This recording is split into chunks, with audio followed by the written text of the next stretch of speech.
دوستوں، آج کی کہانی رشتوں اور ان سے جڑے یقین کی کہانی ہے۔ کہانی کا نام ہے پیار کا یقین۔ دریا کے ساحل پہ خاموش کھڑی ہوئی وہ جاتی ہوئی کشتی کو ایک ٹک دیکھ رہی تھی، مانو جیسے اس سے اس کا سب کچھ چھن رہا ہو۔ وہ اس کشتی کو تب تک دیکھتی رہی جب تک وہ دور بکھرے ہوئے ہلکے کالے رنگ کے بادلوں کی چادر میں پوری طرح سے ڈھک نہ گئی۔ جس خاموشی کو چہرے پہ کس کے ملے ہوئے وہ کافی دیر سے اپنے اندر کی مچلتی ہوئی اور شورگل کرتی ہوئی آوازوں کو دبائے وہاں ایک بے جان سے پتھر کے مانند ٹھہری ہوئی تھی، اب اس کی شدت کو آسمان سے دھیرے دھیرے گرتی ہوئی چھوٹی چھوٹی سفید بوندیں ہلکا کر رہی تھیں۔ یقیناً یہ گرتا ہوا خاموش سا چپ چاپ سا پانی رب کی ایک رحمت ہی تو ہے۔ بنا لبوں کو حرکت دیے خود اپنے آپ سے دھیرے سے بولی، کب تک صاحبہ، آخر کب تک؟ بارش کا پانی اب تیز ہو چکا تھا، لیکن اس کے قدم ابھی بھی رکے تھے۔ پیلے رنگ کا سلوار سوٹ اب تقریباً پورا بھیگ چکا تھا اور اس کے ساتھ بھیگ چکے تھے اس کے گپ کالی رات سے رنگے کالے بال۔ بٹیا رانی اب چلا جائے؟ تھوڑی دور کھڑے کاکا نے بڑی ہی ممتا بھرے انداز میں دھیرے سے سوال کیا۔ کاکا یوں تو خود کا ٹانگا چلاتے تھے، لیکن ان کے اس ٹانگے پہ باہری لوگ کم اور ان کے صاحب کا پریوار زیادہ بیٹھتا تھا۔ صاحب یعنی صاحبہ کے بابا، وہ تو اب اس چھوٹ جانے والی دنیا میں نہیں رہے، لیکن کاکا، ان کا وہ پرانا ٹانگا اور ان کا ڈھیر سارا پیار اور ڈھیر ساری وفا ہردم کی طرح صاحبہ اور اس کے پریوار کے لیے آج تک موجود ہیں۔ بالکل اپنے بابا کا درجہ دیتی تھی وہ انہیں۔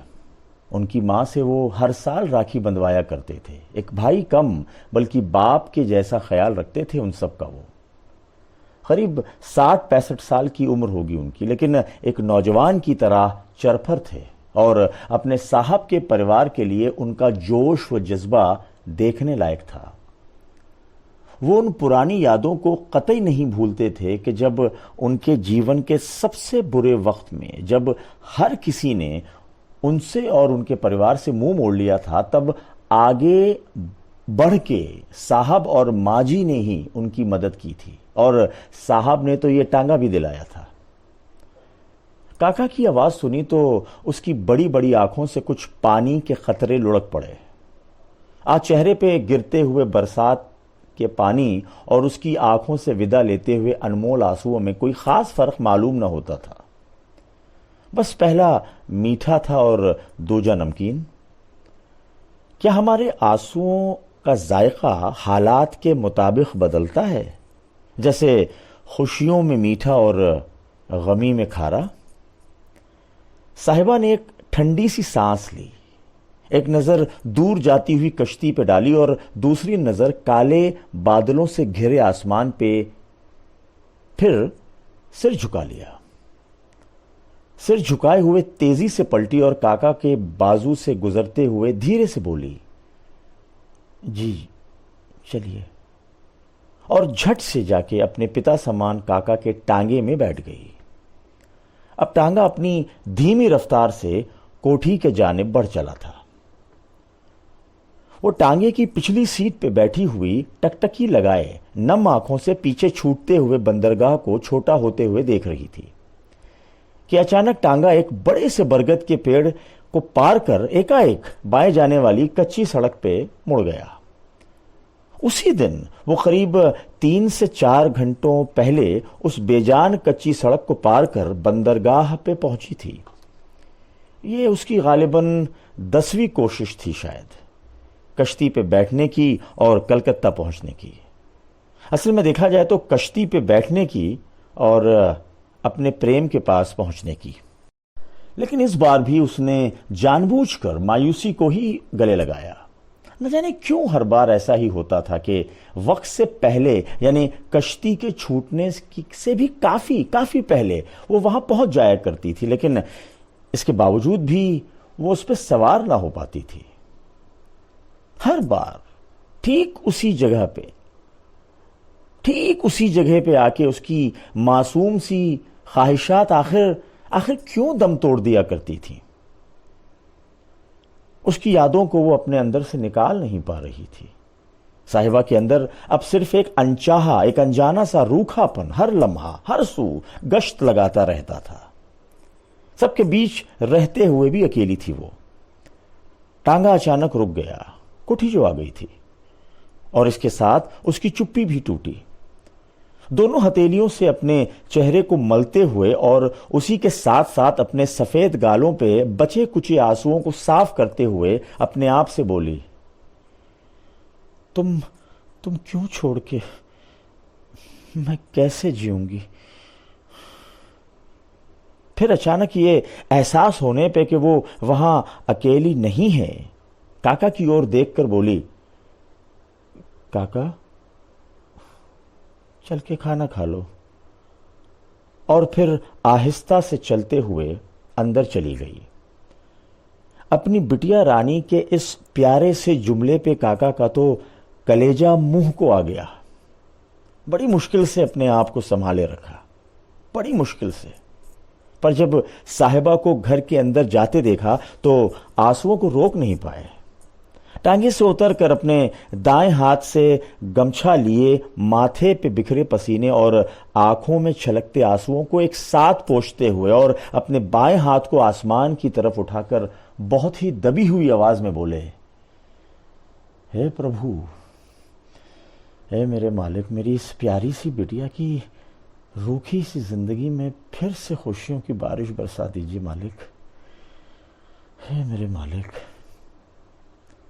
ان سے صاحبہ کا حال چھپا نہ تھا، وہ اس کے دکھ میں اتنے ہی شامل تھے جتنی ماں تھیں انورادھا اور خود صاحبہ تھی۔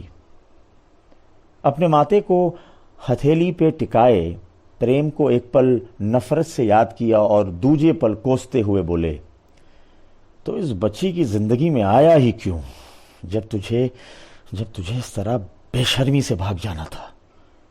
اور پھر چپ چاپ کوٹھی کی طرف دیکھنے لگے۔ صاحبہ گھر کے اندر داخل ہوئی تو انو دی کو چھت سے نیچے آتے دیکھا۔ ان کے ہاتھوں میں جب جلدی کر سمیٹے گجڑے ہوئے کپڑوں کو کے گٹھر کو دیکھا تو چہرے پہ چھٹکی ہوئی اداسی کو اجلی سی مسکراہٹ نے ڈھو ڈالا، اور پھر وہ مسکراہٹ ایک آزاد ہنسی میں کب بدل گئی اسے پتہ ہی نہ چلا۔ انورادھا بھی ہنسنے لگی۔ اس کے ہنسنے کی دو وجہ تھی۔ پہلی یہ کہ اس کا دل خوشی سے جھوم اٹھا تھا اپنی بڑی گڑیا کو کئی دنوں بعد ایسے ہنستے دیکھ۔ ویسے انو کی دو گڑیا تھیں، پہلی صاحبہ اور دوسری اس کی ننھی سی چھوٹی سی معصوم سی 5 سال کی بچی گنجن۔ اور دوسری وجہ یہ تھی کہ وہ بھلی بھانتی سمجھ گئی تھی کہ صاحبہ نے اسے چھت سے لگے پرانے پیپل کے پیڑ پہ بیٹھے 2-4 بندروں کے ڈر سے نیچے آتی سیڑھیوں کو ایک کے بجائے 3 کر چھلانگتے ہوئے دیکھا تھا۔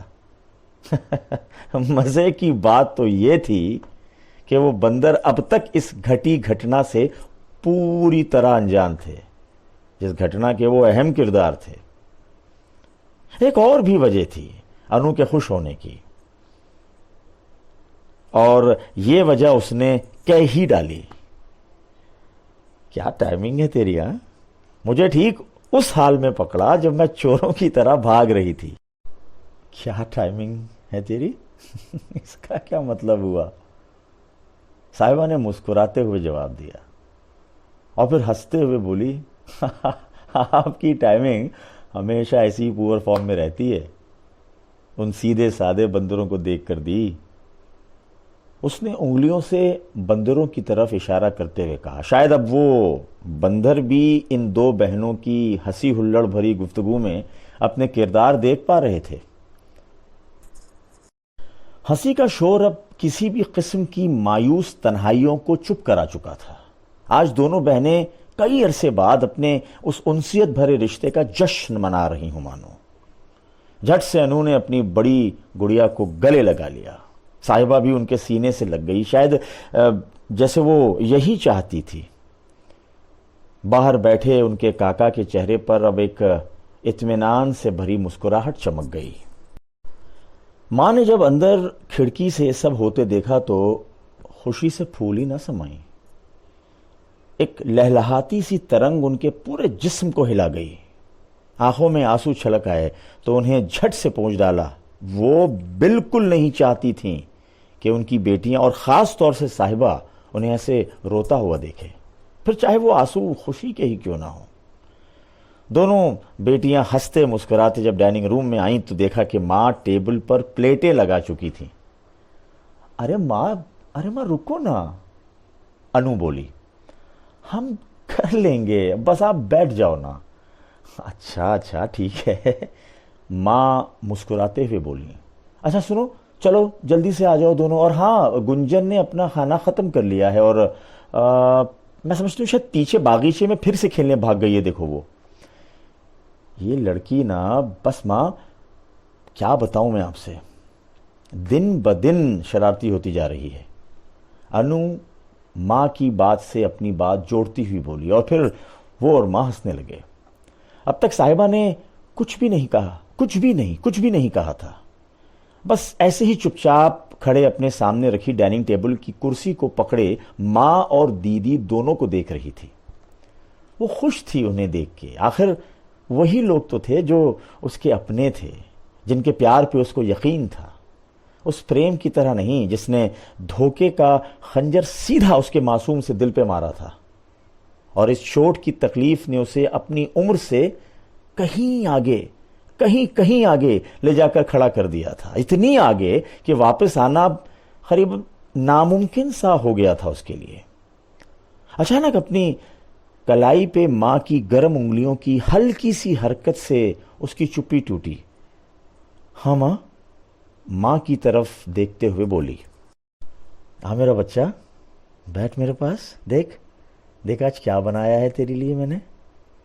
ماں نے اپنی صاحبہ کو قریب بیٹھاتے ہوئے کہا، یہ دیکھ تیرے پسندیدہ تلے بیگن، گھی لگے پھلکے اور ارر کی دال بھی ہے بیٹا، اور ہاں بتا میٹھے میں کیا بنایا میں نے، بتا نا۔ کھیر بنائی ہے تیرے لیے میں نے آج۔ صاحبہ حیران تھی یہ دیکھ کے، اسے سمجھ نہیں آ رہا تھا کہ بولے تو کیا بولے، ہونٹ جیسے سل سے گئے تھے اس کے۔ یہ بات اس کی سوچ سے پرے تھی کہ آخر کیسے ماں اور دیدی اور کاکا کو بھی یہ یقین تھا کہ وہ واپس ان کے پاس آ جائے گی، ضرور آ جائے گی۔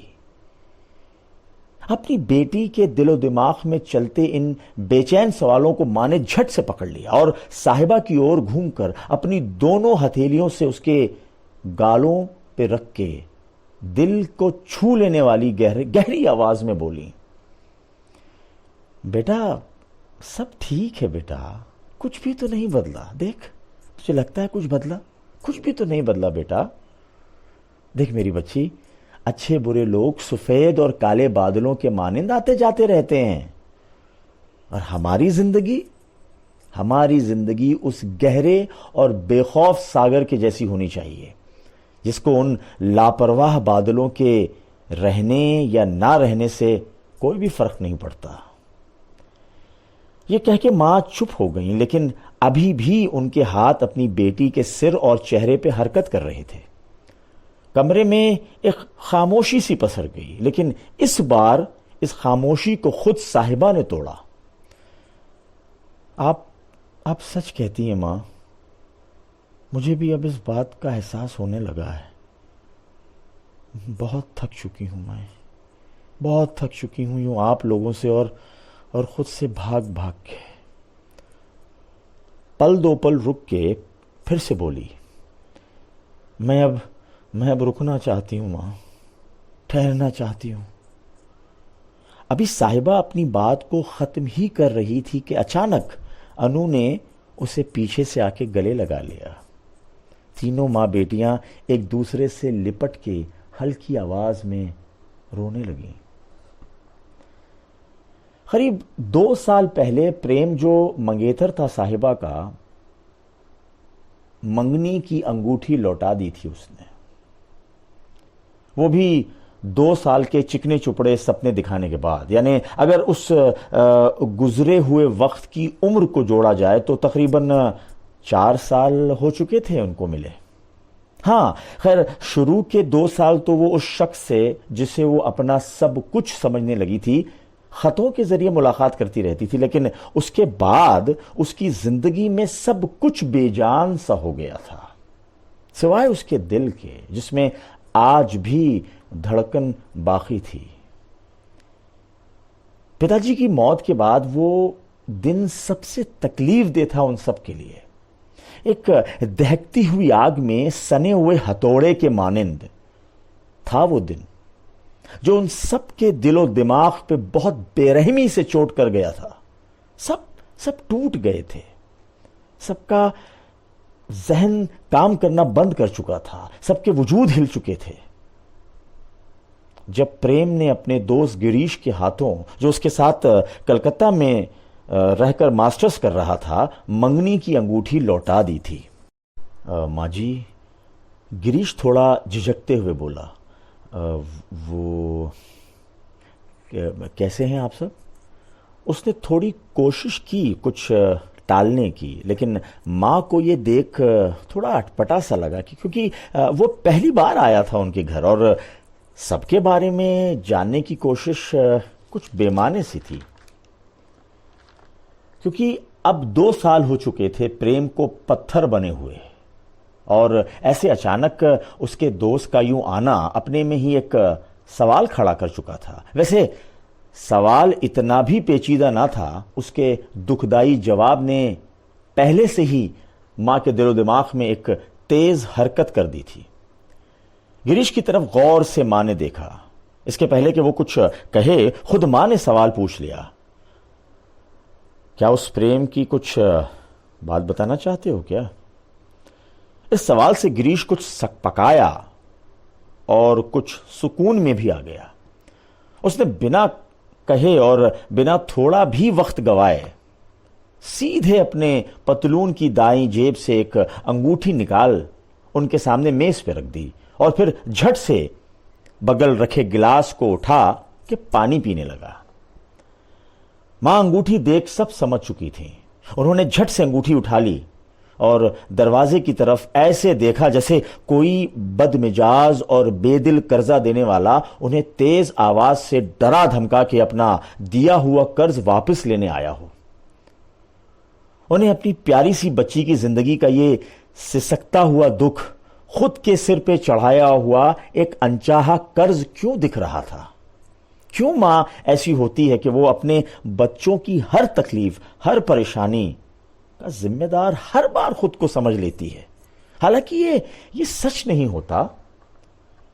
وہ یہ ہرگز نہیں چاہتی تھیں کہ ان کی پھول جیسی بیٹی کو اس بے درد حقیقت کا ذرا سا بھی پتہ چلے. وہ تو ویسے ہی مرجھائے سے پھول کے مانند ختم سی ہو چکی تھی. عمر ہی کیا تھی اس کی؟ جب اس کی منگنی ہوئی تو وہ صرف 17 سال کی ہی تو تھی. کتنی چھوٹی اور معصوم سی عمر ہوتی ہے وہ. یہ کمزور سا ٹوٹا پھوٹا تھا سوال ویسے ہی اس کی بچی کچھ ہی جان لینے پہ آمادہ تھا کہ آخر کیوں پریم اس کے ساتھ ایسا سلوک کر رہا تھا، آخر کیوں اس کی جان لینے پہ تلا تھا وہ. ٹھیک ہے، ماں بولی، اور کچھ کہنا چاہتے ہو تم؟ کچھ اور کہنا ہے تم کو؟ ماں نے سوال کیا. سچ پوچھو تو وہ اب اور کچھ بھی نہیں سننا چاہتی تھیں. وہ اس وقت یہ سمجھ نہیں پا رہی تھیں کہ انہیں رونا چاہیے یا پھر خوشی سے جھوم اٹھنا چاہیے اور اپنی بچی کو سینے سے لگا کے یہ خوشخبری دینی چاہیے کہ اب وہ اس ابھشاپ سے، اس تکلیف سے، اس دکھ سے آزاد ہو چکی ہے، اور اس کے ساتھ گھر کا ہر ایک فرد بھی، اور ساتھ میں یہ دیواریں، چھت اور یہ بے زبان کونے بھی. لیکن وہ بہت خوب جانتی تھیں کہ یہ کالی سچائی صاحبہ کو ایک بے رحم تلوار سی ٹھیک 2 حصوں میں کاٹ کے پھینک دے گی. اور ہوا بھی کچھ ایسا ہی. ماں کے پوچھے ہوئے سوال سے ٹنکتے ہوئے اور اپنے سر پہ زبردستی ڈالی ہوئی بلا کو جھڑکتے ہوئے جلدی جلدی اونچی آواز میں گریش نے جواب دیا، جی میں کیا کہوں گا، بس اتنا ہی جو مجھے کہنے کو کہا گیا۔ ایک سیکنڈ کے وقفے کے بعد ماں کی طرف چھوٹی کی ہوئی نگاہوں سے دیکھتے ہوئے بولا، اس کی میرا مطلب ہے پریم کی اس سال کے آخر میں شادی ہے، اس کی تو نوکری بھی لگ چکی ہے، ہمارے ساتھ ایک لڑکی پڑھا کرتی تھی اس کے ساتھ، ویسے نوکری اس کے پتا کے مل میں لگی ہے مینیجر کی۔ اس کی آنکھوں میں کوئی شرم نہیں تھی بلکہ جلن اور حسد تھی، صاف صاف تھی، اور یہ صاف صاف دکھ رہی تھیں اس کے دوست کی شادی اور نوکری دونوں سے۔ انسان اپنی ہی ذات پہ کیوں اتنا ظلم کرتا ہے، کیوں اس ظلم کو کرنے کا عادی سا ہو جاتا ہے وہ۔ ماں نے اسے چپ کراتے ہوئے کہا، بس ٹھیک ہے، ہمیں یہ سب جاننے کی کوئی ضرورت نہیں ہے اور نہ خواہش ہے ہمیں ایسی کچھ۔ دیکھو، ہر انسان اپنے کیے ہوئے عمل کا ذمہ دار ہے، اور وہ تمہارا جو دوست ہے نا وہ بھی، یاد رکھنا میری بات۔ گریش اٹھنے لگا تو ماں نے اسے کسی بھی اور سے یہ بات کہنے سے منع کیا، لیکن اچانک دروازے تک اس کو چھوڑتی ہوئی ان کی نظروں نے یہ کیا دیکھ لیا۔ دروازے کی چوکھٹ پہ صاحبہ کھڑی ہوئی تھی، اس کے سفید پڑے چہرے سے یہ صاف صاف معلوم ہوتا تھا کہ اس نے سب کچھ سن لیا تھا۔ ماں یہ بالکل نہیں چاہتی تھی، لیکن تقدیر بالکل یہی چاہتی تھی۔ ماں کے چاہنے نہ چاہنے سے کیا ہوتا ہے، تقدیر کی ڈائری میں جو کچھ بھی لکھا ہوتا ہے بس ہو بہو وہی ہوتا ہے، اور وہ ٹھیک ہی ہوتا ہے۔ کچھ بے جان لمحوں کے گزرنے کے بعد اپنی ڈری ہوئی حالت سے باہر آ کے ماں نے محسوس کیا کہ ان کی بیٹی ٹوٹی یا سہمی ہوئی سی نہیں تھی، بلکہ کچھ کھو سی گئی تھی۔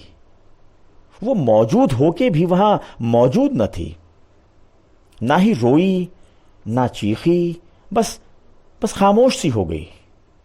جیسا ماں کو ڈر تھا ہو بہو ویسا ہی ہوا۔ اب 2 حصوں میں کٹ چکی تھی وہ۔ ان 2 سالوں میں پتجھڑ اور بسنت کے ساتھ ساون اور بہار کے جوڑے آئے اور آ کے چلے بھی گئے تھے۔ ان گزرتے سالوں کے ساتھ صاحبہ کا ایک حصہ تو آگے آ چکا تھا، لیکن ایک حصہ وہ ابھی بھی پیچھے چھوڑ آئی تھی، جیسے اسی کمرے کی ایک پرانی سی الماری کے چھوٹے سے چور ڈرور میں اسے چھپا کے آ گئی ہو۔ پر اب ایسا جان پڑ رہا تھا کہ وہ دن کچھ خاص سا تھا۔ تقریباً 2 سالوں کی تپش اور کچھ 10 کوششوں کی تھکان کے بعد وہ ماضی میں کھوئے ہوئے اپنے وجود کے ایک کھلے ہوئے سرے کو آج کی رونقدار حقیقت کی چست ہتھیلیوں سے پکڑ پا رہی تھی۔ آج اسے ماں کی باتیں اچھی لگ رہی تھیں اور دیدی اور کاکا کی فکر محسوس بھی ہو رہی تھی۔ قسمت اب شاید پھر اس پہ ایک بار مہربان ہونا چاہ رہی تھی۔ دن کا کھانا آج بڑی مدت بعد سب نے مل جل کے کھایا تھا۔ رشتوں میں گرمی کی آنچ کچھ ایسی دہکی تھی آج کہ بھوک اور پیاس دونوں ہی ٹوٹ کے محسوس ہوئی تھی۔ ماں کی بنائی کھیر کی مٹھاس تو سونے پہ سہاگا تھی۔ پیٹ بھر کھا کے سب ایک ساتھ ایک ہی بسترے پہ سونے گئے۔ ماں نے اپنی بیٹیوں کو اپنے دونوں اور لٹا لیا، اور گنجن کبھی اپنی ماں اور نانی کے بیچ دبک کے گھس جاتی تو کبھی نانی اور ماسی کے درمیان کی جگہ اس میں جگہ بنا کے سمٹ جاتی۔ اس کے ہر بار یہ کرنے پہ کمرے میں ہنسی کے ٹھہاکے کے ترانے گونج اٹھتے۔ کب ہنستے ہنساتے ان سب کو نیند اپنی ٹھنڈی آغوش میں لے گئی، ان کو احساس ہی نہ ہوا۔ صاحبہ شام سب سے آخر میں اٹھی۔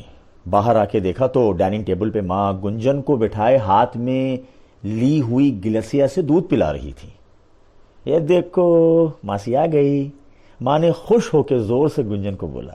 ماسی، گنجن نے ہونٹوں اور ناک پہ لگے دودھ کے قطروں بھری بڑی معصوم سی مسکراہٹ دی، اتنی پیاری کہ صاحبہ خود کو روک نہ پائی اور اسے جھٹ سے اٹھا کے سینے سے لگا لیا، خوب چوما، خوب پیار کیا اسے۔ انو بالکنی میں کھڑی اپنے پتی سیلیش سے بات کر رہی تھی۔ سیلیش ایک بہت ہی سبھیہ مزاج کے سلجھے ہوئے انسان تھے، آرمی میں صوبیدار کے پد پہ تھے اور اس وقت ان کی پوسٹنگ لکھنؤ کنٹونمنٹ میں تھی۔ جی بس آپ اپنا خیال رکھا کریے نا۔ ہاں ہاں سب ٹھیک ہیں۔ اپنے شوہر سے بات کرتے ہوئے اپنی بہن کی طرف دیکھ مسکرائی۔ جی میں کاکا سے کہہ دوں گی۔ بالکل بالکل، آپ پریشان مت ہوئیے، وہ وید کو آنے کے لیے بول دیں گے۔ ہاں میں بلا لوں گی اسے۔ وید کا نام سن صاحبہ سن سی رہ گئی۔ ان دونوں کا بچپن ساتھ میں ہی تو گزرا تھا، کچھ 3-4 سال بڑا تھا وہ اس سے۔ جب کبھی بھی وہ چھٹیوں میں گاؤں کو آتا تو غالباً اپنا پورا وقت صاحب اور ماں جی کے گھر میں ہی گزارتا تھا۔ ویسے صاحب کو بابو جی کہتا تھا اور ماں کو تو بڑے پیار سے ماں جی ہی پکارتا تھا، اور جب اس کی چھٹیاں ختم ہونے لگتی تو جان سوکھنے لگتی تھی اس کی مانو۔ کاکا کا رشتے میں بھانجا تھا وہ، شاید یہ کہنا ٹھیک نہ ہوگا کیونکہ باپ اور بیٹے سا سمبند تھا ان کا۔ کاکا اور کاکی کے خود کوئی اولاد نہ تھی اور وید کی ماں وہ گزر چکی تھی، اور باپ کا ہونا یا نہ ہونا لگ بھگ برابر ہی تھا۔ اس کی ماں کی موت قریب 15 سال قبل ٹی بی سے ہوئی تھی اور باپ شراب کی بوتل میں بند ہو چکا تھا۔ نہیں، ایسا ہرگز نہیں تھا کہ نشے کا قیدی وہ اپنی بیوی سے جدائی کے غم میں ہو گیا تھا، بلکہ شراب کی بد صحبت میں رات گزارنا اسے اپنی بیوی کے حسرت بھری معصوم سنگت سے بھی کہیں زیادہ محبوب تھا۔ اس کے جیتے جی پیا اور اس کے جانے کے بعد بھی اسی منحوس ڈھرے پہ رہا۔ جو انسان اپنی بیوی کا کبھی شوہر بن کے نہ رہا ہو وہ باپ کیا بنتا۔ جب اس کی شادی ہوئی تو تقریباً ہر روز اپنی بیوی کو 2-4 ننگی گالیوں کے ساتھ ایک آدھ تماچوں کی خروش دے دیا کرتا تھا، اور جس دن ایسا نہ ہوتا تو اس دن کچھ یوں ہوتا کہ وہ میخانے میں ہی نشے میں بالکل دھت ایک غبار آلود بے جان سی لاش کی طرح وہیں گرد میں سنا کہیں پڑا ہوا سویا ملتا۔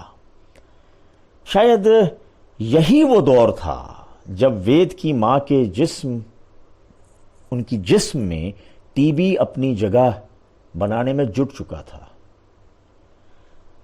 کیا ایسا ہوتا ہے کہ ایک غریب مظلوم شخص کے دکھوں کا انت ایک انچاہی اور انجانی بیماری کر دیتی ہے؟